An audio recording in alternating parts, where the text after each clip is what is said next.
कौन है भावेश भिड़े जिसके ऊपर 20 से ज्यादा क्रिमिनल रिकॉर्ड्स हैं? मुंबई में जो होर्डिंग गिरा उसके बाद से ये क्यों फरार है?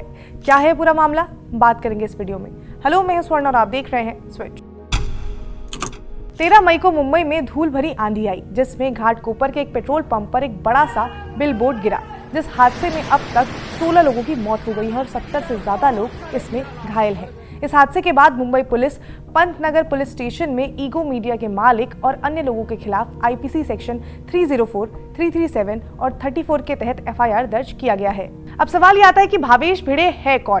तो भावेश भिड़े ईगो मीडिया प्राइवेट लिमिटेड के डायरेक्टर हैं। ये वही कंपनी है जिसका बिल बोर्ड मुंबई में गिरा है।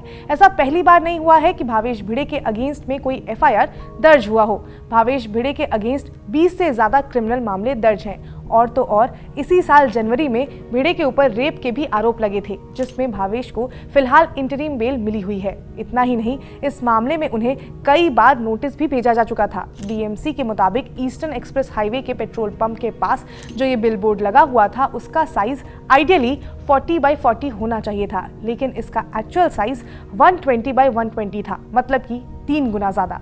मीडिया रिपोर्ट्स की माने तो ये बिलबोर्ड इलीगल था। इसे लेकर कई बार बीएमसी ने नोटिस भी जारी किया, लेकिन इन सब के बावजूद भी इसे हटाया नहीं गया। और तो और लिम्का बुक ऑफ रिकॉर्ड्स में सबसे बड़े होर्डिंग के तौर पर इस वाले होर्डिंग का नाम भी शामिल था।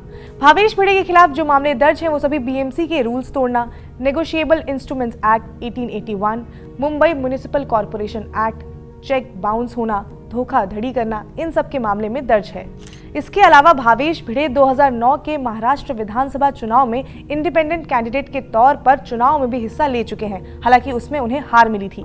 उस टाइम जो उन्होंने हलफनामा दर्ज किया था, उसके हिसाब से उस टाइम भी उनके अगेंस्ट कई आपराधिक मामले जो थे वो दर्ज थे। इस हादसे के बाद महाराष्ट्र के मुख्यमंत्री एकनाथ शिंदे जो थे वो घटना स्थल पर गए और उन्होंने बोला कि इस मामले की जाँच की जाएगी। इसके अलावा उन्होंने ये भी ऐलान किया कि जो भी पीड़ित परिवार है उन्हें 5 लाख रुपए दिए जाएंगे। इसके अलावा महाराष्ट्र के डिप्टी सीएम देवेंद्र फडणवीस ने भी इस मामले में हाई लेवल इंक्वायरी के आदेश दिए हैं। वहीं बीएमसी ने भी ये कहा है कि जो भी और बाकी जहां-जहां इलीगल होर्डिंग लगे हुए हैं उन्हें हटाया जाए जल्द से जल्द। लेकिन यहाँ पर सवाल ये आता है कि जिन 16 लोगों की इस दुर्घटना में मौत हुई उसका जिम्मेदार कौन है? अगर ये होर्डिंग इलीगल थी तो इसे पहले क्यों नहीं हटाया गया?